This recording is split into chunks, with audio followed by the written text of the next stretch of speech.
The Young and the Restless spoilers the arrest of Martin Laurent, a twist that shocked Genoa City when news broke that Martin Laurent had finally been apprehended. Viewers of The Young and the Restless collectively gasped, yet few were truly surprised.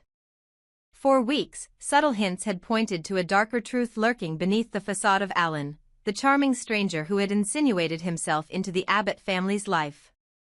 Now, as police sirens echoed through the hallowed halls of Abbott Manor, the long-buried secrets of Paris, personality disorders, and sibling betrayal came crashing back to the surface.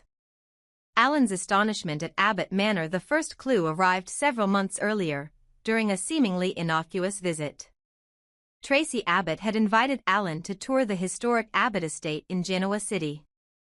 He wandered through the grand foyer and sweeping gardens with wide-eyed wonder, as though seeing them for the very first time. Traci, ever the gracious hostess, laughed off his astonishment, until she realized that he had visited the manor countless times as a boy. Why, then, did he react as though it were new to him? Traci filed the oddity away in her mind but, preoccupied with her own concerns, never pressed the matter.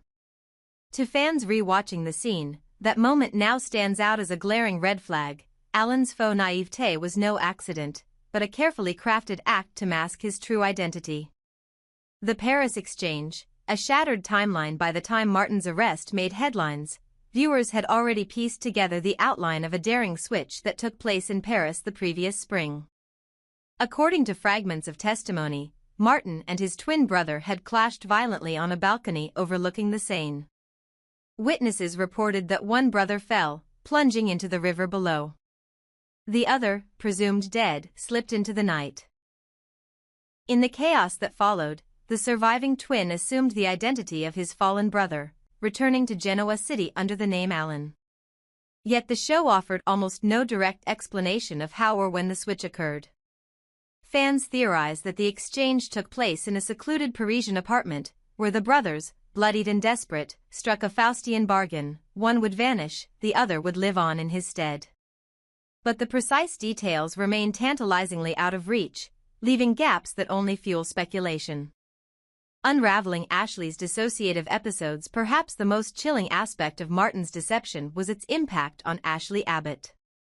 Those close to her noticed that, in the weeks following Alan's arrival, Ashley began exhibiting signs of dissociative identity disorder, moments when she would stare blankly into space, then snap back as if awakening from a dream.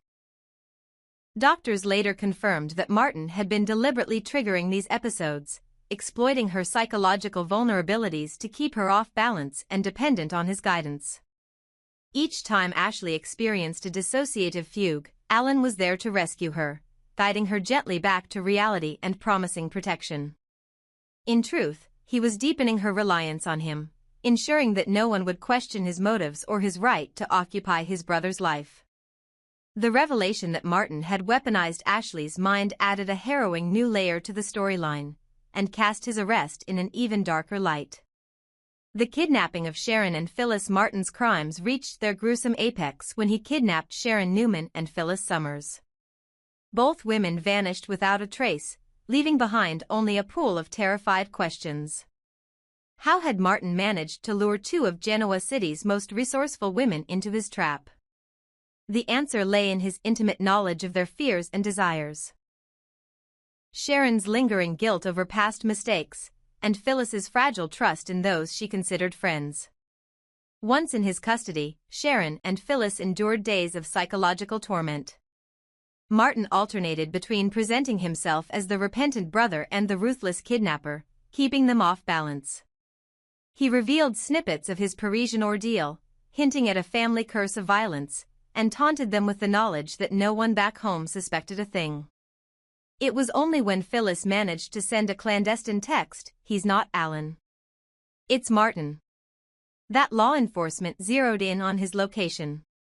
The confession and its aftermath. When detectives finally burst into the safe house on the outskirts of Geneva, Illinois, they found Martin alone, calm, almost serene. He confessed to the kidnapping and to assuming his brother's identity, yet his demeanor was chillingly detached. He claimed that the entire plot had been orchestrated by Phyllis and Sharon themselves, as part of a convoluted scheme to draw out a hidden Abbott family secret. Of course, no evidence supported this, and investigators dismissed it as a last-ditch attempt to muddy the waters. With Martin in custody, Genoa City began to breathe a collective sigh of relief. The immediate danger had passed. But the show's writers, ever mindful of the soap opera imperative to leave loose threads, wrapped up the storyline with startling speed. Martin's trial was compressed into a handful of episodes, and he was sentenced to a mental institution rather than a prison cell. Viewers were left with more questions than answers. Did Martin truly suffer from a dissociative condition, or was it yet another layer of his deception? Where exactly had the Paris switch taken place, and who, if anyone, had assisted the brothers? And most tantalizingly, could the dead twin really be gone? Or was he biding his time, waiting for a chance to reclaim his life? Unanswered questions and future ramifications. 1. The location of the switch. The narrative's reference to Paris provides an exotic backdrop, but no details. Fans speculate that the switch occurred in a derelict chateau outside the city, perhaps the same estate where Kyle Abbott once hosted a lavish fundraiser. The echoes of that event, and the presence of an Abbott family crest, would have given the scene dramatic resonance. 2. The true fate of the other twin. If Martin survived the fall, what became of his brother? Soap opera logic suggests that a second return is inevitable. A figure stepping out of the shadows to claim the Alan identity, or to reveal himself as the true Martin, could reignite family rivalries and power struggles at Newman and Abbott Enterprises alike.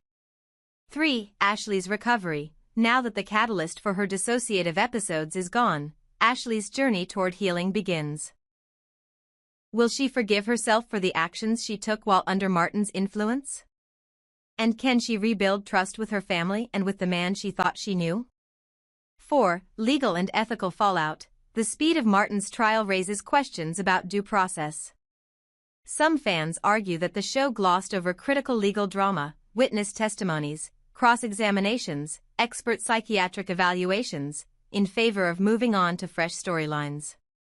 A potential revisit to courtroom scenes could provide dramatic fodder and address viewer concerns. Conclusion. A legacy of intrigue. Martin Lawrence's arrest marked the end of one of the Young and the Restless' most labyrinthine plots in recent memory. It wove together themes of identity theft, psychological manipulation, and the indomitable bonds of family. Yet by leaving key details unexplained, especially the mechanics of the Paris switch and the ultimate fate of the twin who fell, writers ensured that the story would linger in the collective imagination of Genoa City's fans. As the series moves forward, these loose ends offer fertile ground for future twists. A mysterious letter from Paris, a flashback episode revealing the switch in real time, or the sudden appearance of a man bearing a striking resemblance to the dead twin could all reignite the saga. Until then, Martin's confession stands as both a confession and a challenge. In Genoa City, truth is never final, and every revelation is just the beginning of a new, more tantalizing mystery. 1. The case for Alan's survival and Martin's feigned death. The official story. During a heated confrontation on a Parisian balcony in spring 2024, one brother plunged to his death, the other vanished into the night. Yet, what if that narrative was reversed?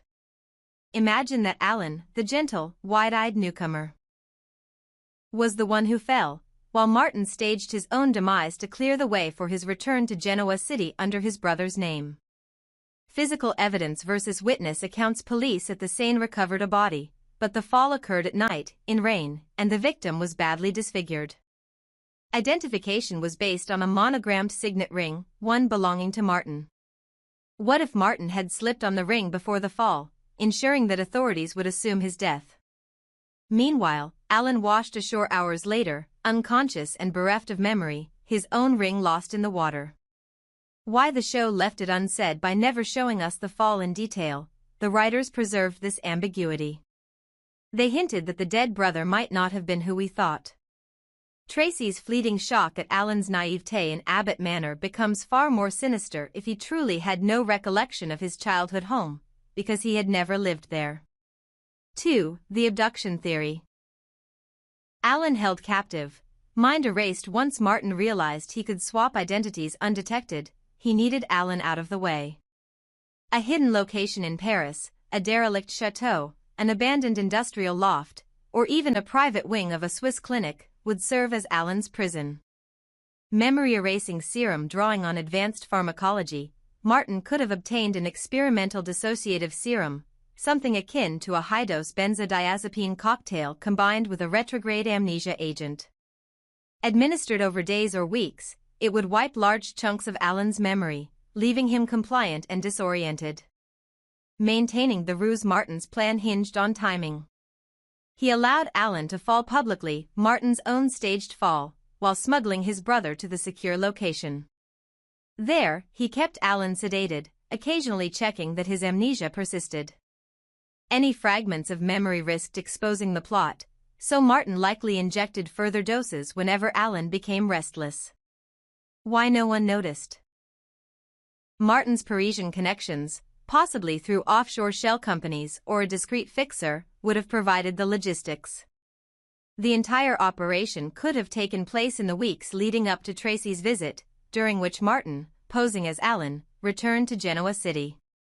By the time news reached Genoa, Alan was already entrenched in the Abbott circle. 3. The window of opportunity. Traci's absence for the switch to succeed. There needed to be a period when no one in Genoa City could compare Alan's mannerisms to Martin's.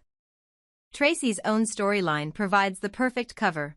Traci's European tour. In early 2024, Traci traveled extensively for a humanitarian project, officially to raise funds for underprivileged artists in Eastern Europe. This trip conveniently removed her from Genoa City for several weeks. During this time, the dead brother's body was recovered and funeral arrangements were made in absentia. No one in Genoa had the chance to question Alan's sudden appearance because the key eyewitness, Traci, was halfway around the world. Alan's re-entry. Martin, as Alan, returned to Genoa City claiming amnesia from a mugging gone wrong in Paris. He explained gaps in his memory, his astonishment at the Abbott estate, and his urgent desire to reconnect with Traci, none of which raised suspicion, because everyone assumed he'd been away.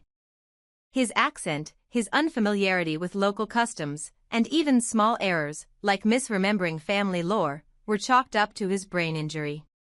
4. The Puppet Master. Martin's long game. Once installed in Genoa City as Alan, Martin could manipulate events on two fronts, triggering Ashley's dissociation by orchestrating chance encounters with Ashley. Martin deepened her reliance on him. He exploited her unresolved grief over the death of her cousin Billy, amplifying her instability. Each time she experienced a fugue, he reintroduced himself as her savior, reinforcing his perceived role as Alan, the caring brother. The kidnapping plot. Armed with insider knowledge from both Newman and Abbott Enterprises, Martin plotted the abductions of Sharon and Phyllis. His dual identity gave him unprecedented access. He used Alan's credibility to slip into social circles and gather intelligence, then switched to Martin when he needed to operate in the shadows. 5. The missing pieces. What we never saw. By withholding the true mechanics of the switch, the show created narrative space for future revelations. Clue. What we didn't see. Alan's wide-eyed wonder at Abbott Manor. His genuine amnesia, not naivete. He'd never been there. The disfigured body recovered in Paris. The misidentification, Martin's ring on the corpse. Traci's trip abroad. Her inability to recognize her own brother's fall from grace. Martin's calm confession at arrest. His role as puppet master, not victim of a brother's death. 6. Potential future storylines. Should the writers choose to revisit this arc, they could reveal Alan alive. A storyline in which a mysterious patient in a European clinic starts recalling flashes of Genoa City. A nurse notices his Abbott tattoo or birthmark and contacts Traci. Flashback episode. An hour-long special showing the balcony confrontation, the abduction, and the serums, complete with Parisian backdrops and shadowy figures. Martin's final downfall. Alan's return would upend Martin's schemes. Confrontations, legal battles, and family reckonings would follow, offering dramatic catharsis. Conclusion. This hidden in plain sight theory, that Alan was the true victim of Martin's deception, kept drugged and forgotten while Martin assumed his life, provides a coherent explanation for the show's deliberate omissions. It accounts for Traci's surprise at Alan's amnesia, for the rapid trial and sentencing, and for the unanswered questions that still haunt Genoa City. Whether or not The Young and the Restless ever embraces this twist on screen, it remains a compelling lost chapter that enriches the saga of the Abbott twins.